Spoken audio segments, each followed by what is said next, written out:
personne, Dr Michel Kodom. Il est médecin interniste, il est président fondateur de l'ONG M-Afrique, qui est devenue une ONG internationale de référence. Au Togo, nous connaissons toutes ces interventions, mais qui de mieux que lui pour nous dire, quand on parle de l'économie sociale et solidaire, concrètement, c'est quoi? Et M. Bema m'a tellement impressionné, c'est un collègue de la société civile que je connais, que j'apprécie énormément.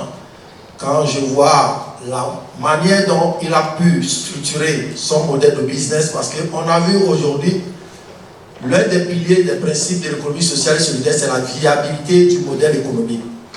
Et beaucoup de gens ont écouté de la théorie ce matin, mais dans la pratique, ces deux personnes vont nous dire, vont partager leur expérience avec nous, passent beaucoup de choses qui sont réalisées et beaucoup de succès qui ont été mis en évidence, sauf que nous ne les connaissons pas tous.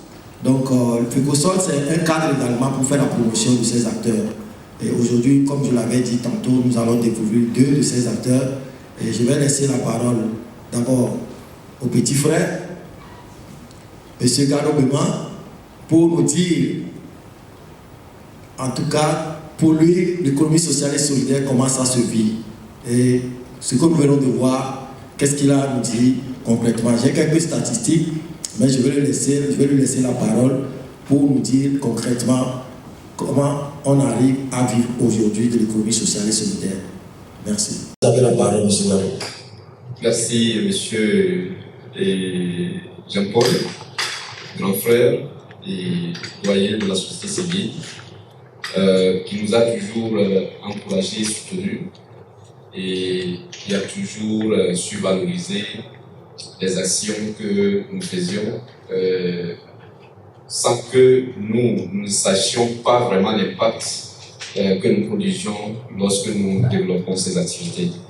Donc aujourd'hui, j'ai la chance de partager quelques expériences grâce à cette initiative avec les chaleureux participants qui sont là et certainement que certains seront intéressés par des activités que nous avons commencé par mettre en place pour effectivement apporter une contribution significative à la question de l'assainissement, de la gestion des déchets et généralement de l'environnement.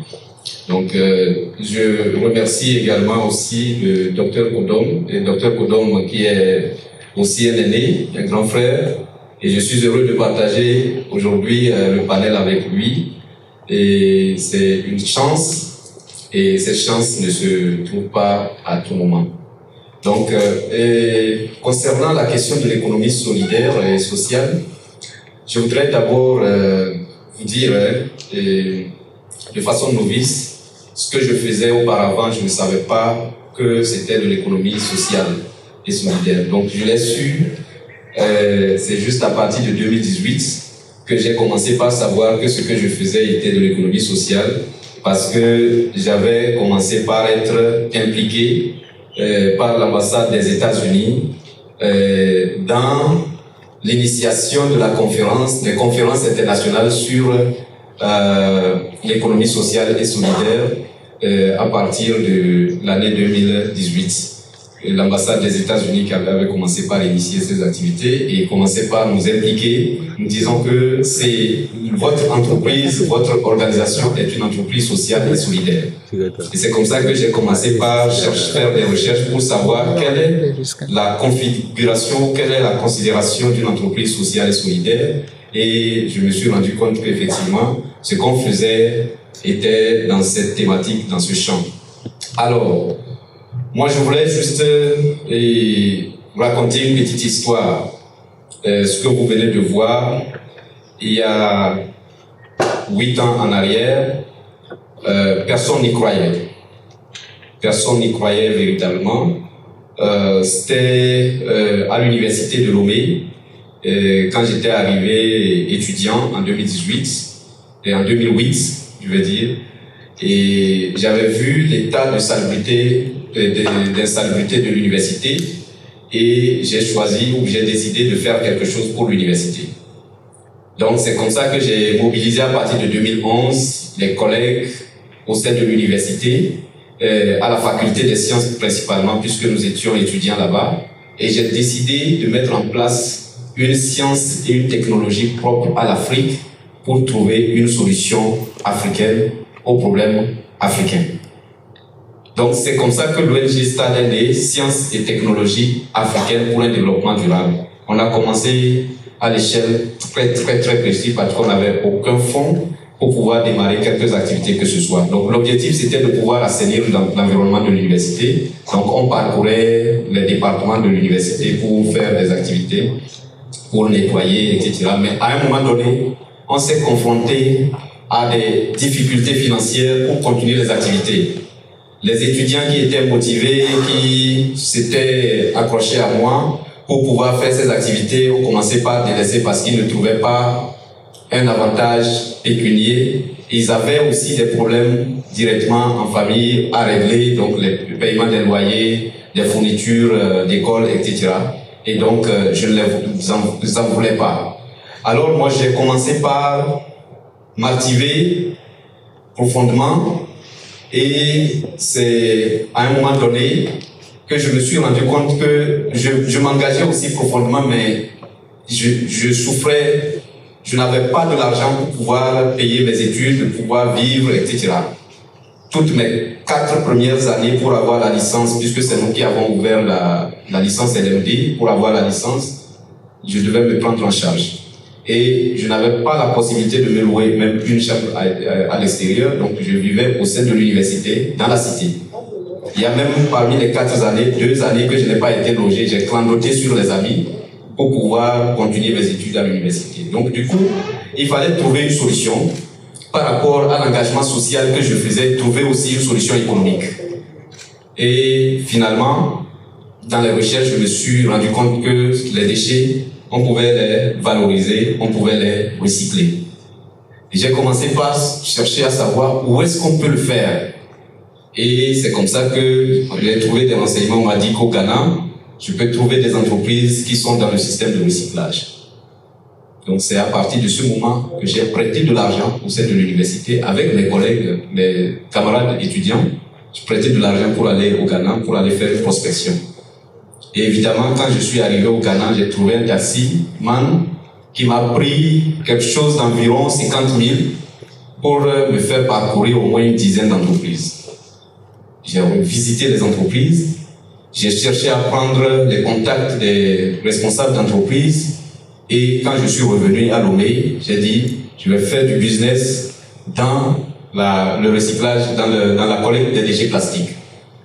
J'ai commencé par faire une démarche auprès de la mairie pour avoir des autorisations pour me permettre de commencer par récupérer les déchets plastiques. La mairie a refusé de me donner l'autorisation. J'ai parcouru le chemin de la mairie pendant au moins 5 mois. Je marchais tous les jours de l'université vers la mairie parce que la mairie ne croyait pas. Les gens sont venus avec de l'argent, qui veulent faire le recyclage, qui n'ont pas pu. Comment toi, un étudiant qui cherche même à manger, qui n'a même pas trouvé, soit en mesure de pouvoir faire ça? Alors, quand la mairie a vu la ténacité et le courage que j'avais à venir rester au portail, pleurnicher tout le temps pour chercher l'autorisation, à un moment donné, ils ont dit, bon, on va essayer.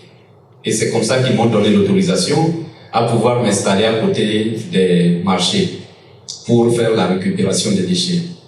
Et quand j'ai commencé, j'ai eu l'autorisation, maintenant il faut chercher de l'argent. Je suis reparti à l'université, j'ai dit aux étudiants, si quelqu'un accepte de mettre dans notre initiative, quelqu'un accepte de mettre 1 franc, au bout de 3 mois, je lui rembourse les 1 franc avec 30% d'intérêt. Je le disais comme ça. Je n'ai pas fait de l'entrepreneuriat, je n'ai pas fait une formation en entrepreneuriat, je n'ai rien fait, mais je prenais des risques comme ça pour pouvoir apporter quelque chose. Alors, il y a des étudiants qui ont cru, et puis j'avais eu 4 étudiants qui ont mobilisé au moins 500 000 pour que je démarre l'activité. Quand je me suis lancé, j'ai commencé par parcourir les quartiers pour dire j'achète les déchets plastiques. Et quand je passe partout, il y a des gens qui sortent à la devanture qui commencent par se moquer de moi. Ils disent mais on a entendu qu'on achète gagouiblé, on n'a jamais entendu qu'on achète plastique. Lui, il vient d'où? Même à l'université, il y a des étudiants qui m'ont considéré comme un fou parce que je circulais sur les dépotoirs de l'université pour ramasser les déchets. Peut-être s'il y a certains qui me connaissent dans la salle, ils vont confirmer. Alors, il y a des gens qui m'ont surnommé un fou. Je parcourais les différents quartiers pour dire que j'achète les déchets. Donc déjà, quand j'ai commencé par faire cette initiative, je dis j'achète les sachets plastiques de Pure Water à 115 francs. Et puis beaucoup de personnes se sont posé la question, mais combien de sachets plastiques peuvent faire 1 kilo? À 115 francs le kilo. Et finalement, il y a 2-3 personnes qui se sont engagées quand ils ont commencé par récupérer. Il y a une personne que j'ai remarqué une journée, elle est partie à 5 heures à Sigamé, et à 7 heures, elle est venue, elle s'est fait peser les sachets de Pure Water, elle a pris 2000. 5 heures à 7 heures. Elle est repartie, je vous assure. À 10 heures, elle est revenue, elle a pesé, elle a pris 2000. Elle est repartie. Et au bout d'une semaine, toutes les personnes qui allaient à Sigamé pour aller transporter à Bété, tous sont convertis en collecteurs de sachets de Pure Water. Personne ne voulait plus transporter à Bété. Et c'est comme ça que j'ai commencé par recevoir des sachets venant de Bagida, venant de Didogomé, venant de Alého. Et au bout de quelques mois, j'ai commencé par récupérer plus de 10 tonnes de sachets plastiques par semaine. Alors, mais ce que je vous dis, ce n'est pas juste que c'était rose, parce qu'il y a des moments ça tombait, il y a des moments ça reprend. Ok? Donc, il y a des moments où le C10 change, je ne sais pas, donc on fait le voyage, et après tout, quand on revient, quand on fait l'échange de monnaie, qu'on se rend compte qu'on a perdu. On ferme la porte pendant 2-3 mois avant de reprendre. Donc, au fur et à mesure, j'ai essayé de regarder le système de travail de recyclage qui se passe au niveau du Ghana. Et c'est à partir de 2014 que je me suis dit que je vais mettre en place une entreprise de recyclage des déchets plastiques qui va créer des emplois pour les jeunes au Togo. Alors, c'est dans cette dynamique que j'ai commencé par monter un business plan. Monter un business plan, c'est quoi? C'est réfléchir que je vais créer une entreprise. En ce moment, je n'ai jamais suivi une formation en entrepreneuriat, jusqu'à présent. Alors, le FAEJ a lancé le concours des projets verts lors des journées de l'entrepreneuriat et du développement en 2015. Et j'ai postulé à ce concours sur le plan de recyclage des déchets plastiques. Et c'est comme ça que j'ai été retenu. Parmi les 10 lauréats que le FAEJ avait retenus, il y avait les 5 premiers qui devraient bénéficier 1 500 000 pour leur initiative. Donc, j'avais bénéficié des 1 500 000 et il fallait maintenant mettre en place un plan d'affaires. C'est comme ça que nous sommes partis pour mettre en place le plan d'affaires. Et mon premier plan d'affaires, pour pouvoir mettre en place l'entreprise, se levait à 10 millions.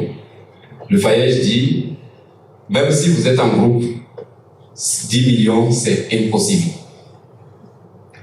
Alors, on a commencé par restructurer le plan d'affaires.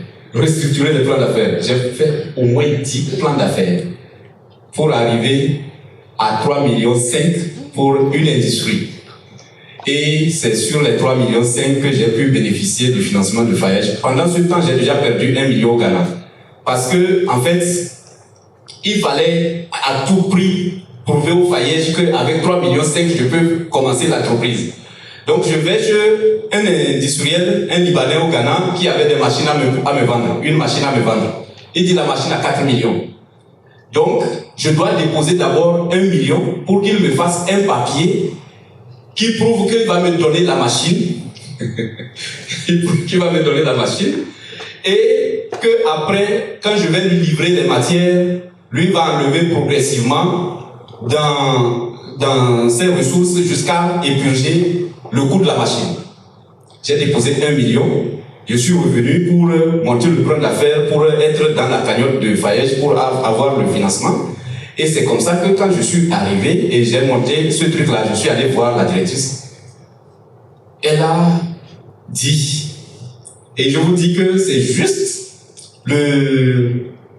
aujourd'hui nous sommes au jeudi, c'est juste le mardi passé que la directrice a rassemblé toute son équipe comme ça. Elle faisait le témoignage, elle disait que elle m'a applaudi, elle a félicité, elle dit j'apprécie ton courage, j'applaudis ta détermination parce que nous, on se disait que non, ce n'était pas le chemin, mais toi tu as cru en ce que tu faisais et tu dis c'était ton chemin. Et donc c'est comme ça que finalement, qu'on appelle-t-on, le Faège a pu débloquer les 3,5 millions. Mais au moment où elle débloquait les 3,5 millions, j'ai trouvé une autre machine neuve, plus performante, qui était à 3 millions, alors que j'ai déjà mis 1 million là-bas. Mais j'ai préféré prendre 3 millions ici. Mais finalement, j'ai perdu les 1 million là-bas parce que le Libanais a refusé de me retourner les 1 million. Donc c'est comme ça. C'est très intéressant. Voilà. J'ai pris la machine, j'ai déposé, mais je ne pouvais pas construire, je ne pouvais pas finir les hangars, je ne pouvais pas faire le forage, je ne pouvais pas amener de l'électricité pour démarrer. J'ai déposé et j'ai continué par vendre les sachets de façon brute pour rembourser les 3,5 millions que j'ai pris. Et je vous dis, j'ai fait 2 ans sans démarrer la production, mais je remboursais le montant là chaque mois. La microfinance à laquelle Faège m'avait affilié ne m'a jamais appelé une fois pour dire ce mois tu n'as pas payé, il faut amener de l'argent. Ils m'ont jamais, j'ai tout fait pour être à la hauteur. Et c'est comme ça que l'année 2017, j'ai soumissionné, c'était pour la 4e fois au Fonds pour l'environnement mondial. Et mon projet a été retenu à la fin à cause des investissements que j'ai déjà faits. Parce que j'avais commencé la fondation, j'ai déposé la machine, j'ai fait un petit abattement pour couvrir la machine, pour que la pluie ne dégrade pas ça. Et donc quand le ferme est arrivé pour faire la visite lors du processus de sélection, ils ont constaté qu'il y avait déjà une machine, il y avait déjà un terrain qui est en cours d'être clôturé, il y a quand même quelques éléments. Et à partir de ce moment, mon projet a été sélectionné pour bénéficier d'une subvention de 15 millions. En tout cas, vraiment, je pense que on va peut-être permettre qu'on vous arrête là-bas pour le moment, parce que là, c'est du concret, c'est du pratique. Et je pense que ça commence par s'éclore maintenant. Ça, les yeux commencent par s'ouvrir sur comment, même quand on parle de modèle économique social viable, source de création d'emplois durables, ça veut dire que ce n'est pas un modèle qui n'a pas qui est facile à démarrer.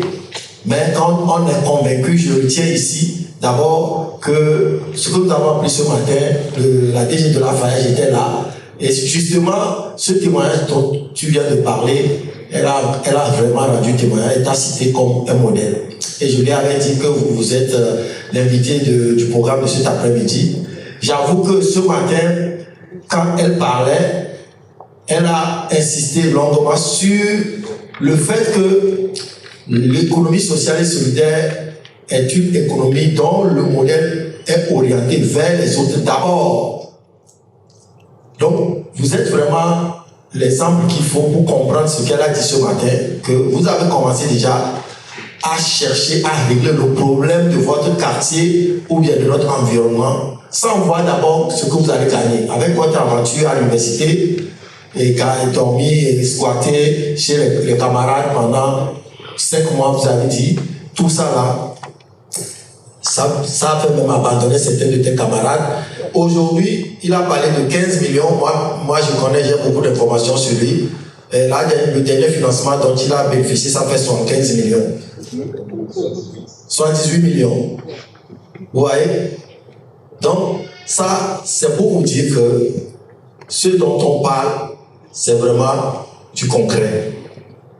Et c'est une source de création d'emplois pour vous-même et pour les autres, mais de manière durable. J'ai noté aussi que c'est un modèle, quand on commence, il faut la persévérance. La persévérance qui lui a permis de construire une certaine base qu'on peut penser que c'est négligeable, c'est une perte. Mais c'est cette base-là qui lui a ouvert d'autres portes. Et aussi, je note un mot aussi qui revient souvent quand on parle des modèles d'économie sociale et solidaire. Quand vous commencez, on vous prend comme un fou. Moi-même, j'ai eu une histoire, j'ai fait 15 ans en entreprise et j'avoue que ça, il y a des choses, il faut vraiment qu'on partage avec vous. Donc, Monsieur Gallo, merci beaucoup.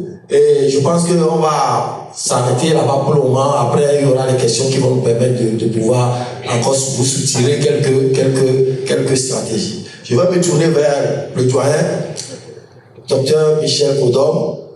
Aujourd'hui, ce n'est plus quelqu'un qu'il faut présenter, mais il aime bien se rendre disponible quand vraiment il s'agit de parler de tout ce qui concerne la jeunesse et surtout quand on veut parler vraiment de tout ce qui concerne le social.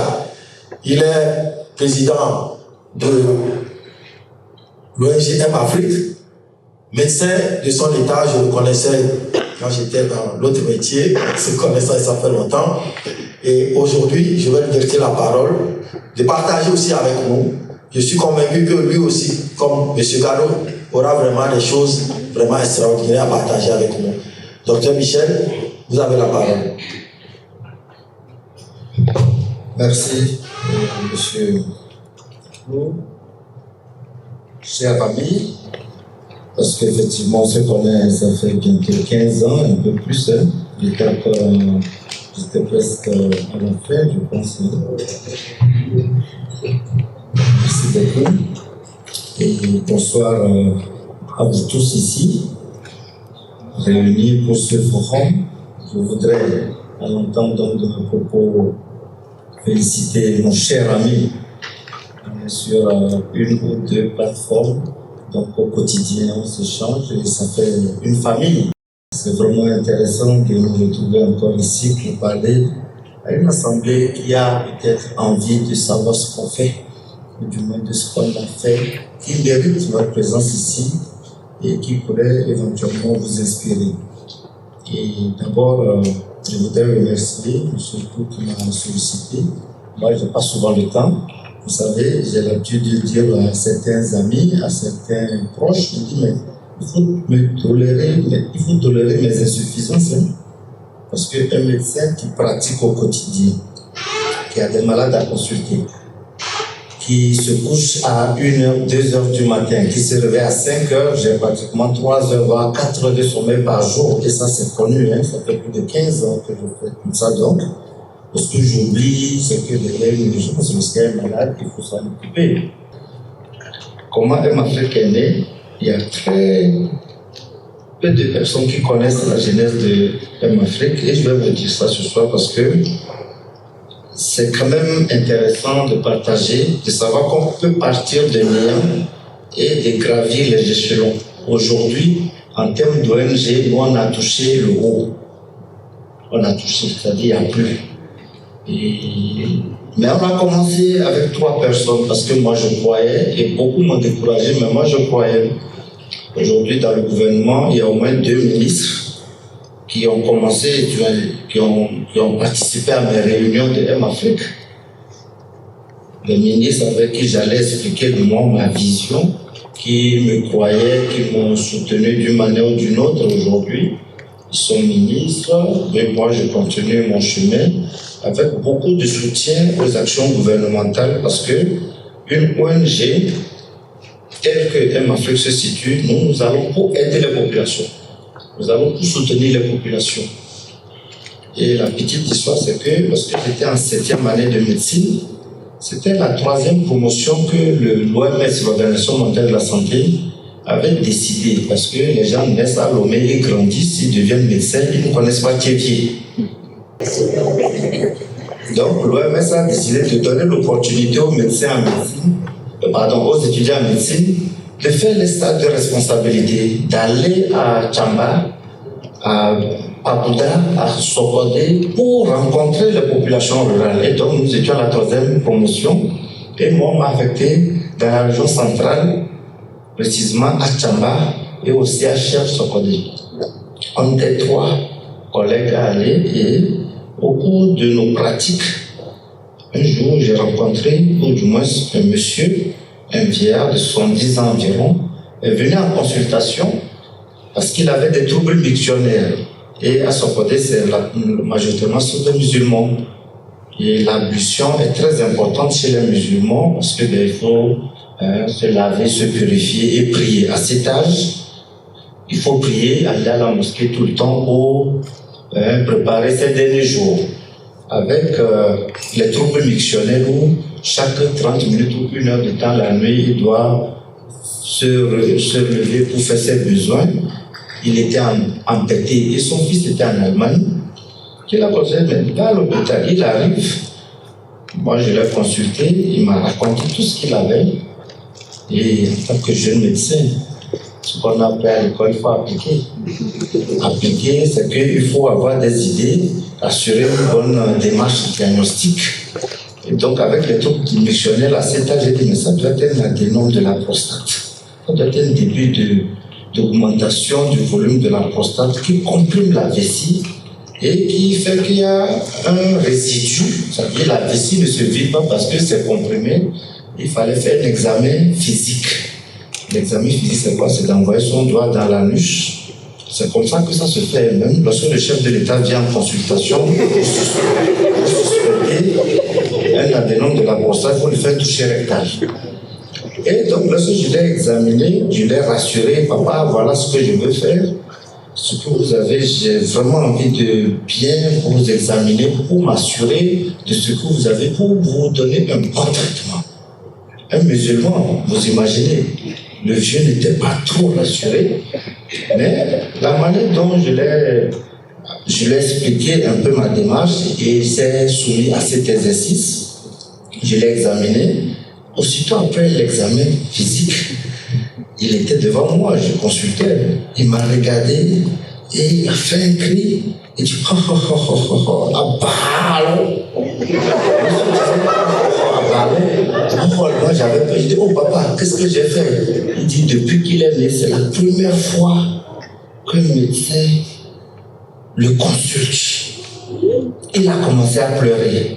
Que vraiment j'étais trop bien, je suis un enfant bien, que je suis un abalo. Abalo, en Kotokoli, c'est un homme, que toi tu es un homme. Et le lendemain, il m'a ramené 2 coques en guise de remerciement. Et j'étais tellement touché. En tout temps, j'ai oublié même qu'il m'avait donné le coq, c'était dans un plastique, j'ai mis ça dans mon bureau, en bas, comme ça. Et puis, après 1 heure, je voyais d'autres patients, les coques ont bougé, j'ai fui du bureau, je ne savais pas ce qui s'est passé. Mais après, j'ai dit, c'était les coques que le vieux m'a donné. Et je l'ai revu, j'expliquais à mes 3 collègues que voilà ce qui m'est arrivé.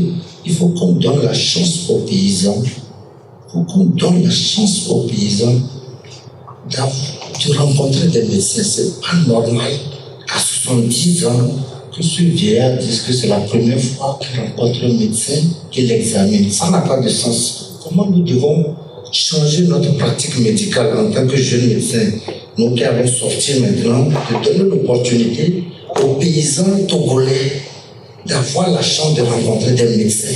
Parce que c'est pas normal que certains naissent, grandissent et meurent sans avoir la chance de rencontrer des médecins. C'était en 2004-2005. Et ce monsieur, effectivement, on l'a opéré. J'ai vu le chirurgien du CHR Sokodé. On a cherché les échantillons, on a opéré ce vieillard gratuitement.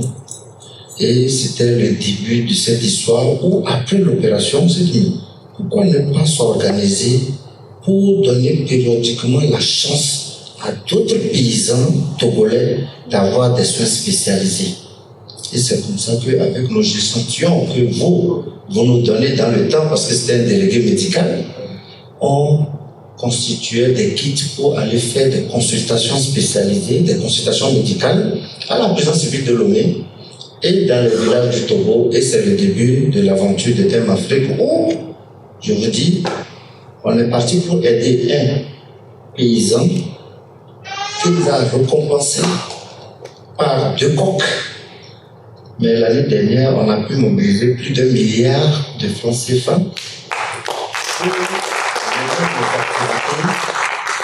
à l'endroit des populations. Alors, s'il faut parler de nos activités de M-Afrique, on ne va pas finir aujourd'hui, c'est vrai, parce qu'on a en moyenne 350 activités par an, c'est-à-dire une activité par jour. Sur toute l'étendue du territoire, nous avons des activités et très souvent, on médiatise à peine 5 à 10% de nos activités. C'est beaucoup plus les opérations que vous voyez, mais derrière, c'est que M-Afrique a 6 domaines d'intervention, les formations. Nous avons formé pratiquement tous les agents de santé, que ce soit les DPS jusqu'aux infirmiers, sur le Code de la santé publique du Togo. Le Code de la santé publique du Togo a été promulgué en 2009, c'est-à-dire promulgué, ça veut dire que le chef de l'État, c'était sous Mumbo, le premier ministre Mumbo, le président a signé, il dit, ce qui est dans ce document, c'est comme ça que je veux que la santé soit au Togo. Parce que l'Assemblée a déjà voté, mais le président signe. C'est un document que tous les Togolais devaient avoir. Mais malheureusement, personne ne sait qu'il y a un code de la santé publique du Togo. Nous, on est parti à Haïti Togo, on a imprimé 5000 exemplaires. On a fait les formations sur toute l'étendue du territoire. Dans toutes les villes du Togo, on a au moins 10 à 50 personnes qui ont été formées, qui connaissent le code et qui lisent le code sur les radios communautaires pour se dire, ben voilà, c'est ce que l'on dit souvent qu'au Ghana, on ne crache pas dans la rue. On ne dit pas, c'est dans notre code de la santé publique également. C'est interdit de cracher à travers une voiture. Oui, au Togo. Mais personne n'applique parce que les gens ne sont pas informés. Donc nous disons que l'ONG doit appuyer les efforts du gouvernement. Le gouvernement a fait les tests, ça a été ratifié, mais quels sont ceux qui doivent faire la mise en œuvre? C'est les bonnes personnes, les bonnes volontés comme nous. Et ça, lorsque nous avons commencé, il faut rédiger le projet, vous allez voir des partenaires qui vont accompagner, parce qu'il y a des partenaires techniques et financiers. Nous travaillons beaucoup avec l'Union européenne, et moi je suis parti à Bruxelles, même à la Commission de l'Union européenne, où j'ai présenté, je voulais faire un peu économie des hernies, des Togolais qui vont jusqu'au genou, jusqu'à la cheville. C'est des images horribles. Et c'est en moyenne 2500 à 3000 opérations chirurgicales gratuites qu'on fait dans les villages du Togo. En avril prochain, on va commencer, on va faire la première mission. Chaque 2 mois, normalement, on va dans les villages. Mais on ne médiatise pas parce que ça fatigue. À force de montrer les mêmes choses, tout ça, il faut faire attention. Le gouvernement, même à un moment donné, risque d'être lassé. Vous sortez et vous montrez peut-être les insuffisances, c'est pas trop bien. Donc nous-mêmes, notre objectif n'étant pas de dénoncer pour dénoncer, mais c'est d'agir pour guérir. On mène nos actions de cette manière. Et j'étais parti à l'Union européenne, où ils ont dit, docteur Kodon, vous êtes sûr que cette pathologie existe? J'ai dit, mais de toute façon, moi, je n'ai pas intérêt à venir mal parler de mon pays ici. Moi, je suis médecin, c'est ce que j'ai vu dans les villages que je vous montre. Si vous croyez, mais croyez à ce médecin qui est de la société civile, le gouvernement viendra dire, voilà, il y a eu des efforts, il y a eu 40 000 écoles construites ou bien 40 000 dispensaires. Mais est-ce que ces dispensaires sont fréquentés? C'est le gros point d'interrogation. Moi, je sais qu'il y a des paysans qui ne vont pas à l'hôpital parce qu'il n'y a pas de sécurité sociale. D'ailleurs, il faut soutenir les efforts du gouvernement dans ce sens où il faut tout faire pour qu'il y ait une couverture sanitaire universelle pour que les paysans qui ont un pouvoir d'achat lié à la rouée ou coupe, qui cultivent pour subvenir à leurs besoins, comment ils peuvent économiser 50 000 voire 100 000 francs pour aller se faire opérer pour nous? Il faut trouver des alternatives. Et l'alternative, c'est justement l'économie sociale, où nous disons, dans M-Afrique, tout le monde peut adhérer. Si vous rentrez dans M-Afrique, vous donnez la chance à un paysan togolais d'être opéré. Donc actuellement, nous sommes environ 1200 membres. Donc voilà ce qui est intéressant dans le modèle que nous avons mis en place. On s'est dit, mais il y a des cadres à Lomé. Des gens qui prennent la bière le week-end à 10 000 francs, même voire plus, un seul vin, même qu'ils boivent, ça ne pas. Donc si on peut sensibiliser les gens de façon à ce qu'ils rentrent dans un mouvement de développement où nous, on se dit, nous sommes des médecins, c'est nous qui devons aller soigner les malades. Ce n'est pas un charpentier d'aller soigner un paysan dans un village du Togo. C'est que les médecins doivent prendre conscience que la santé des populations nous incombe dans une certaine mesure et que nous soyons prêts. Raison pour laquelle nous, on n'a pas froid aux yeux. Un Africain est au Togo, mais actuellement nous sommes dans 10 pays en Afrique. Parce que moi je vais au Cameroun, au Burkina, en Côte d'Ivoire, au Sénégal, où il y a un Afrique dans ces pays, je leur dis la même chose comme ce que je vous dis ici. Parce que ce n'est pas aux Européens, aux Français de venir au Burkina et d'aller dans les villages du Burkina pour soigner les Burkinabés.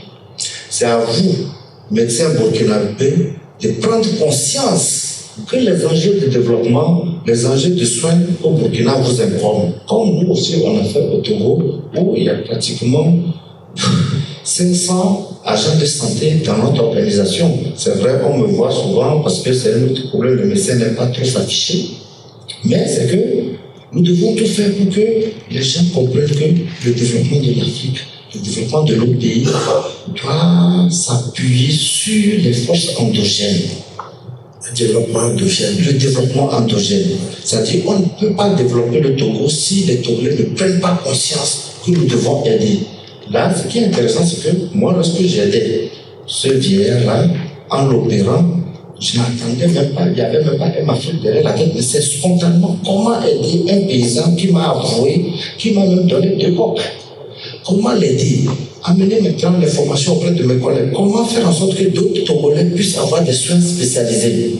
Et aujourd'hui, un Africain au Japon, en Allemagne, où c'est des mécanismes. C'est devenu un réseau, quoi. C'est un réseau où, en Afrique, on a un bureau à Genève, à 5 mètres des Nations Unies, au lieu de parler des Nations Unies, où on siège permanemment, mais c'est une idée que moi j'ai développée. C'est une idée qui vient d'un Togolais. Où les médecins même me disaient, mais docteur, tu es sûr qu'aller chercher les moyens, opérer 1000 personnes, parce qu'on peut opérer 100 personnes en une journée.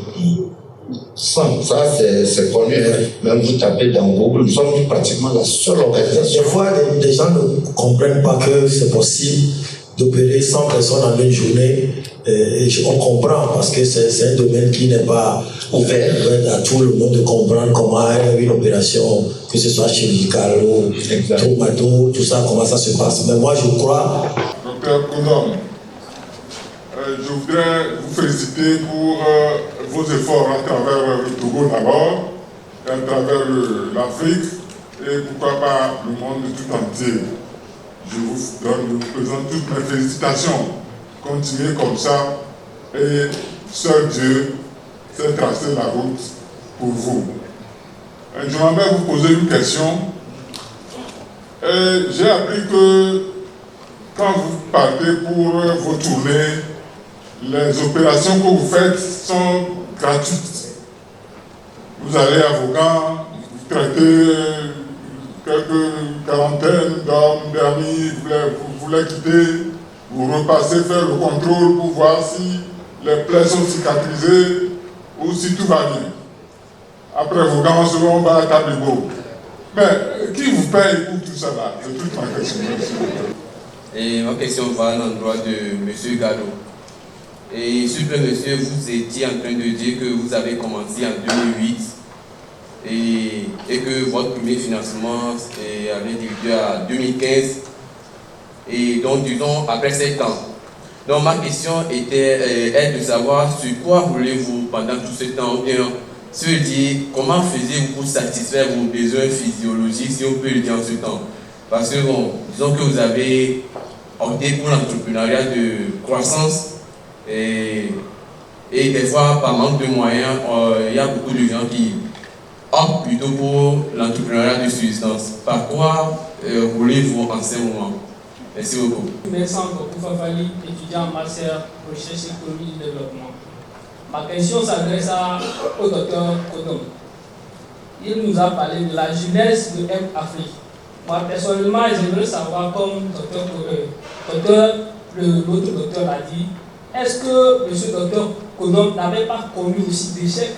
S'il en avait connu, qu'il nous parle un peu. Merci. Je suis Christine, étudiante en master économie de développement à l'Université de Lomé. Ma question s'adresse à M. Dr Kodom. Il a parlé de l'association M-Afrique.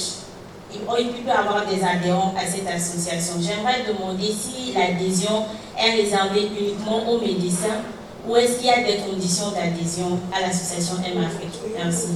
En 2008, comme étudiant, ne sachant pas où vivre, premièrement, j'ai forcé la main à un oncle que je ne connaissais pas. Et pour pouvoir d'abord rester avec un de ses neveux pendant 2 mois avant de gagner la cité universitaire. Donc quand j'ai gagné la cité universitaire, il fallait se battre pour pouvoir vivre et puis pour pouvoir également aller à l'école et faire des petites activités de subsistance. Donc du coup, je faisais quelques petites répétitions, je courais dans tous les sens. Quand il y a l'université, quand il y a la semaine culturelle à l'université, si vous demandez à l'université de Lomé, la première personne qui a amené le jeu de cerceau, c'est-à-dire on dépose des choses, des articles devant et puis on tient des cerceaux, on lance, c'est à la plage que vous trouviez ça auparavant. Mais la première personne qui a amené le jeu de cerceau à l'université, c'est moi. Vous pouvez aller vous renseigner, vous allez au COUL, vous demandez à tout le personnel administratif dans le COUL, vous dites BEMA, tout le monde vous dira la suite de qui c'est. Donc je devrais à tout prix mener des actions, des petits trucs pour pouvoir réussir ma vie. Donc quand d'abord je marchais, après j'ai demandé qu'on m'envoie le vélo que quand j'avais fait le champ au village.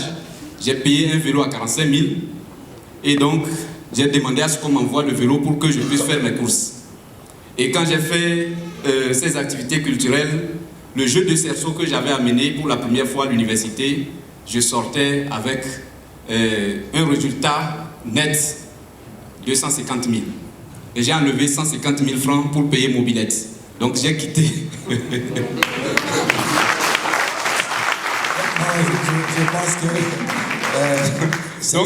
pense que vous avez vraiment un esprit d'entrepreneur.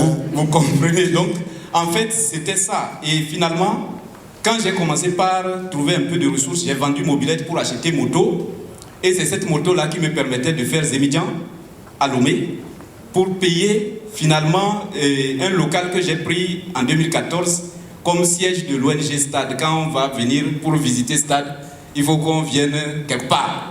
Donc j'ai loué un garage à 12 000 et je faisais Zémidian pour payer le local. Donc vous voyez, c'était une évolution. Est-ce que vous voulez encore plus que ça? Hein? Alors, c'est bon ou bien vous voulez encore plus? Monsieur, je voulais dire juste la dernière partie. Ok, donc pour vous dire plus. Où est-ce que nous sommes aujourd'hui.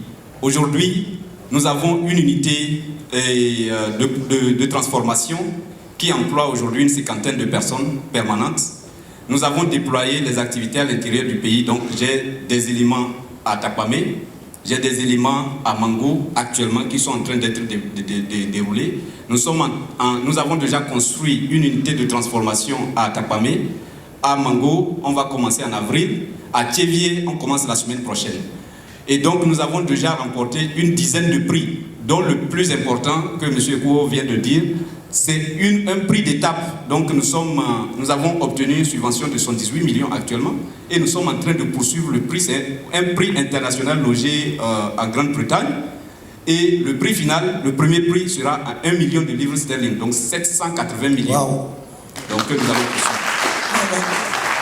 Parce que j'avais vraiment une admiration pour M. Gado parce que son modèle me semble un peu structuré. Ouais. Et je pense que l'un des objectifs de FECOSOL, c'est de contribuer à produire autant de M. Gado. Hein. Les gens comme lui vont être des modèles sur lesquels les jeunes vont s'inspirer.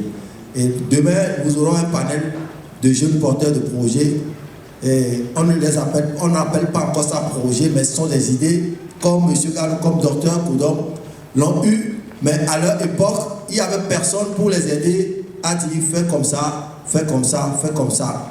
Ils ont pu arriver par intuition, par le fil d'entrepreneur qui est en eux. Et aujourd'hui, beaucoup de gens, on reconnaît, n'ont pas cette capacité, cette aptitude-là. Et c'est ce qui manque beaucoup aux jeunes aujourd'hui. Donc nous avons la chance que dans ce cadre-là de FECOSOL, d'avoir des personnes comme Dr Koudom et M. Gall qui sont accessibles et qu'à la fin, il faut peut-être échanger quelques mots et même créer un cadre d'échange entre la nouvelle génération qui veut essayer d'emboîter ces pas-là et pouvoir échanger avec les modèles comme M. Garou. Merci beaucoup à M. Garou. Je ne vais pas faire trop traîner Dr Koudom qui a encore des engagements. Je vais lui donner la parole pour répondre à une série de questions qui lui sont posées. Merci. Docteur, vous avez la parole. Merci. J'ai 4 questions. La première, c'est par rapport au financement qui paie nos activités chirurgicales foraines gratuites que nous organisons. Alors, je n'ai pas eu la chance de développer nos axes stratégiques, mais le 6e axe, c'est la mobilisation des ressources. Et au niveau de la mobilisation des ressources, il y a 3 types de mobilisation des ressources. Il y a les ressources financières, les ressources matérielles et les ressources humaines. Et donc, dans ce cas de figure, c'est beaucoup plus les ressources financières.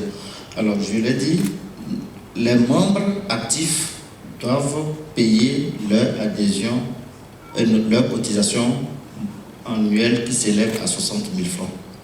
Mais, lorsque vous voyez la nature de nos missions, effectivement, c'est entre 2000 et 2500 interventions chirurgicales gratuites par an. Donc, on n'est pas à 2000 membres, donc il faut des financements additionnels. Et au jour d'aujourd'hui, je peux dire qu'on a quand même la chance d'avoir des partenaires, beaucoup plus avec le ministère de la coopération en Allemagne et la commune de Genève, où nous avons un bureau donc à Genève, on travaille beaucoup, et la commission de l'Union européenne. C'est vrai qu'en 2007-2009, on a eu le soutien du président de la République à titre personnel, parce que justement, on fait des demandes. Nous, on se dit, ben, il y a eu des députés aussi, un député à Tchévi, un député dans la Bina, c'est-à-dire on dit, nous sommes un modèle. Si vous voulez qu'on opère 1000 personnes à Badou, venez voir Dr Koudom, moi je vous sors la stratégie de communication, de mise en œuvre. Mais pour opérer 1000 personnes, voilà combien ça coûte. Afrique s'engage à prendre en charge 25%. Si 1000 c'est trop, vous diminuez, vous arrivez à 500 personnes. Nous, on déploie l'équipe pendant une semaine. On peut vraiment mettre un mécanisme pour quadriller toute la préfecture de Wawa avec les cantons, les villages. On passe des messages, des communiqués. On a vraiment toute une stratégie pour toucher les populations à la base. Vous allez voir que généralement, souvent, on n'a jamais fait des activités à Lomé. Les chefs de baie, les abados, ils me sollicitent, mais nous, notre vision, c'est d'aller vers les populations rurales parce que c'est là-bas qu'il n'y a pas de médecins chirurgiens comme ça et des médecins spécialisés. Donc, c'est beaucoup plus orienté dans ce sens. Et ce qui est très difficile, c'est de pouvoir convaincre aussi les partenaires aujourd'hui. Je vous disais tantôt, lorsque moi j'étais à l'Union européenne pour plaider la cause, il n'y avait même plus de financement dans le domaine de la santé sur le Togo. C'est nous qui avons travaillé. Moi j'étais à la commission, ils m'ont dit, écoutez, on a de l'argent, mais le Togo n'est pas éligible sur les questions de santé. Mais Dr Koudom, ce que vous nous montrez, ce que vous nous dites, si c'est vrai, là il faut que les députés, parce qu'il y a le Parlement qui est l'organe moral qui décide, mais la commission c'est l'exécution. Donc les parlementaires ont dû voter une loi exceptionnelle pour que on puisse financer les activités de Afrique. Et même au niveau de l'Union européenne ici, c'était un peu bizarre parce que mais comment se fait-il qu'on leur impose un projet venant du Parlement européen? J'ai dit mais c'est une question de capacité. Moi si je dois passer par ici, vous allez me fatiguer pour rien. Donc si moi je peux aller voir en même temps les parlementaires qui croient en moi, avec qui je peux discuter sur les questions de santé en Afrique, et c'est un projet pilote sur le Togo, on va le déployer dans les autres pays d'Afrique. Donc c'est beaucoup plus la vision. Donc on cherche. Aujourd'hui, c'est pas facile, mais c'est une question de confiance. On se dit, mais si les médecins qui n'ont pas le temps décident de donner leur temps aux plus vulnérables, il faut quand même accompagner. Donc c'est beaucoup plus cette stratégie que nous menons en place. L'étudiant en master a parlé des échecs. Je vous assure, ce n'est pas facile. D'abord, le courage de décider d'aller opérer 1000 personnes lors d'une mission, ce n'est pas évident. Si vous allez, il y a 1, 2, 3, 4 décès. D'abord, c'est le courage. Avoir une bonne équipe. Et ce n'est pas aussi facile. Aller faire de l'humanitaire, du volontariat, ce n'est pas parce que notre système est basé sur le volontariat. Tous les médecins, les jeunes médecins, les professeurs que vous voyez en réalité ne sont pas payés. On assure le déplacement, le séjour, la nourriture et ils travaillent parce que moi j'estime que le cœur d'un volontaire dépasse celui d'un lion. Parce que c'est vous-même qui décidez que j'épouse l'idée, je veux faire comme le cas de Gado. Lorsque ça vient de votre fort intérieur, vous allez agir et obtenir les résultats. Ce n'est pas forcément que ça soit rémunéré ponctuellement qui va vous amener à avoir les résultats. Parce que pour nous, on ne peut pas vivre à Lomé et voir des patients avogants qui ont des hernies, des papas qui souffrent alors que nous avons fini notre pratique médicale. Si nous voulons que le Togo change, c'est que nous devons nettoyer toutes ces pathologies et mettre de l'énergie en ces personnes-là qui doivent soutenir le développement du Togo. Quelqu'un ne peut pas être là, il souffre au quotidien, il prie dans sa case, mais on est insensible. C'est comme si c'est des gens qui, alors que ils doivent aussi vivre heureux. Donc pour nous, c'est vraiment de descendre à la base pour assurer ces soins vraiment à ces paysans. On a des enfants. Lorsque votre enfant fait la fièvre à 38, on court dans tous les sens la nuit pour aller à l'hôpital. Mais il y a des gens, dans les villages, personne ne s'en occupe. Donc c'est beaucoup plus le modèle là sur lequel on se dit, il faut vraiment penser aux plus vulnérables. Et donc les échecs, moi j'ai eu des trahisons. Vous pouvez imaginer le contexte togolais particulier. On apprécie rarement. Lorsque ça brille un peu, ça énerve ou bien ça fait mal à beaucoup de gens. Ça, c'est un constat, ce n'est pas un débat. Je le dis parce que je l'ai vécu, mais il faut résister. Parce qu'on a une seule vie. Et moi, on ne peut pas m'empêcher d'agir. Si vous n'avez pas envie d'agir, restez dans votre coin. Mais il ne faut pas que moi, j'arrête d'agir parce que pour vous faire plaisir. Et c'est comme ça que je fonctionne. Pour ceux qui me connaissent, c'est de l'audace, ça dit, ça fait mal, mais c'est la vérité parce qu'on vit une seule fois. Et il faut vivre parce que chacun du potentiel. Facebook, c'est des jeunes qui ont eu l'idée de mettre en place des outils aujourd'hui qui sont des outils qui révolutionnent le monde entier. C'est des gens qui ont les mêmes yeux que nous, les mêmes oreilles. Et moi, lorsque j'ai fait mes études ici, je suis un produit togolais parce que j'ai fait la faculté ici, je suis parti en France. Pour ma spécialisation, j'ai décidé de rentrer. Sinon, je vais devenir fou. Parce qu'ils ont tout fait. En Europe, ils ont tout fait. Il y a la vie sous la terre.